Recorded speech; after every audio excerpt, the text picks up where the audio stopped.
Good morning মা। Good morning. কি ব্যাপার আচ্ছা তাড়াতাড়ি উঠলি কেন? কলেজটা নেই, ছুটি আজকে, একটু দেরি করে উঠতে পারতি। আরে ইচ্ছা তো ওরকমই ছিল যে আর একটু বেলা করে উঠবো, কিন্তু ঘুমটাই তো ভেঙে গেল।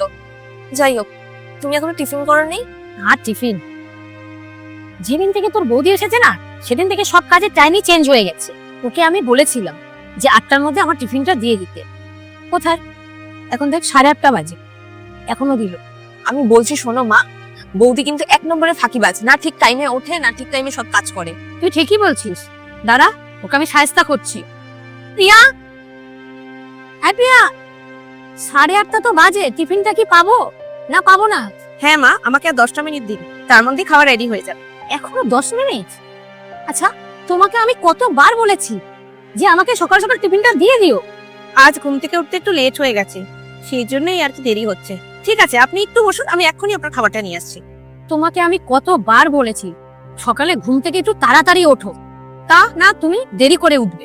তাহলে দেরি করে উঠলে তোমার কাজগুলো হবে কি করে? এখন কি এখানে দাঁড়িয়ে থাকলে হবে? যাও নিয়ে আসো গিয়ে। ঠিক আছে মা, আমি নিয়ে আসছি।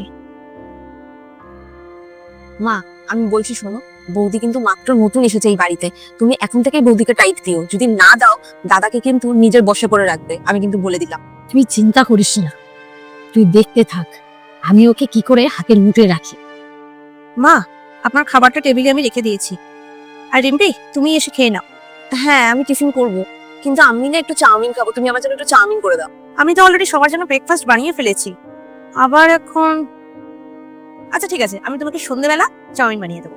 ওর চাউমিন খেতে ইচ্ছা করছে এখন, আর তুমি সন্ধ্যাবেলা করে দেবে? ছেড়ে দাও মা, আমি চাউমিন খাবো না, আমি বাইরে থেকে কিছু একটা অর্ডার করে নিচ্ছি। দেখেছো তো, আমি তোমাকে আগেই বলেছিলাম যে বৌদি এক নম্বরের ফাঁকিবাজ, সকালবেলা উঠবে না, কাজ করতে চাইবে না, কিছু না। বাবা মা যে কি শিখে কাটিয়েছে কে জানে। রিম্পি, আমি তোমাকে এমন কি বলেছি যে তুমি আমার বাবা মা তুলে কথা বলছো? তোমার যা বলার হয় তুমি আমাকে বলো, তুমি আমার বাবা মাকে নিয়ে একটা কথাও বলবে না। কেন বলবো না মা বাবার কথা তোমার তুলে? তোমার বাবা মাই তো তোমাকে এই শিক্ষাগুলো দিয়েছে, ফাঁকিবাজ বানিয়েছে। একটা ফাঁকিবাজ মেয়েকে আমাদের গলায় বেঁধে দিয়েছে। ব্যাস, অনেক হয়েছে। আর একটা কথা যদি তুমি আমার বাবা মাকে নিয়ে বলেছো, তাহলে কিন্তু খুব খারাপ হয়ে যাবে। খারাপ হয়ে যাবে মানে? কি খারাপ হয়ে যাবে? মারবে তুমি আমাকে? মারো দেখি। এখনো বলছি চুপ করে যাও, না হলে না হলে না হলে কি? ছাড়ো, ছাড়ো আমার হাত, ছাড়ো, ছাড়ো, ছাড়ো আমার মেয়েকে, ছাড়ো, ছাড়ো। আজকে তো ওর হাত আমি ছাড়বোই না। ছাড়ো, অনেক তোমার মুখ হয়েছে না? হ্যাঁ, আমাকে মারতে আসো। আজকে তো হাত শুধু মুচকেছি, পরের দিন হাত পুরো ভেঙে ফেলবো, আর সাথে সাথে মাটিতে পুঁতা ফেলবে। বৌমা, তুমি এটা কিন্তু ঠিক করলে না। আপনি একদম চুপ করেন মা।